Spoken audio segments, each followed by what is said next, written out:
For a few years now, the Denver Broncos have had some issues with their linebacker core. That issue comes from their play when tasked with handling tight ends and running backs in coverage.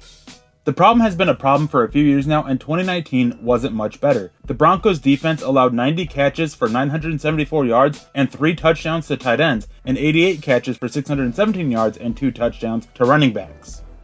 A lot, but not all, of the blame falls on the linebackers, as the safeties do provide a lot of help covering those positions in Vic Fangio's defense. However, his defense also tasks linebackers to cover the slot, so that wasn't calculated either.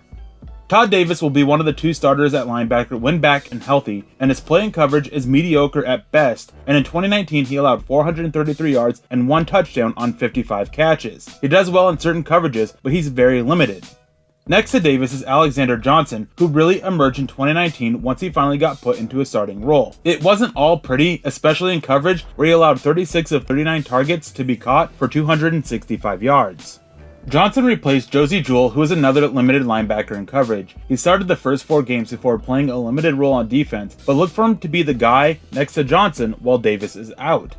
Justin Cernat is who they hope really emerges as their cover linebacker, but there's a lot of work cut out for him before that happens. There is some medical history as well to be concerned with. Cernat has the athleticism, awareness, and quickness to be effective in coverage once everything all comes together. Denver doesn't have many other options on the roster. Josh Watson is a poor man's version of Todd Davis, and with Davis's injury, Watson is in position to provide depth until Davis comes back. There is also Justin Hollins, but he plays that hybrid edge role, and to play more coverage, he'll have to show a lot of development. His time in coverage in 2019 was very rough to watch.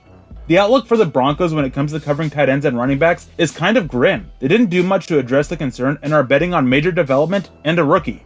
Hopefully the Broncos bet works out for them because they have to solve this issue. It has been a problem for far too long, and if they want to really compete, they have to be able to shut down tight ends and running backs in coverage. For Mile High Huddle and Sports Illustrated, I'm Eric Trickle.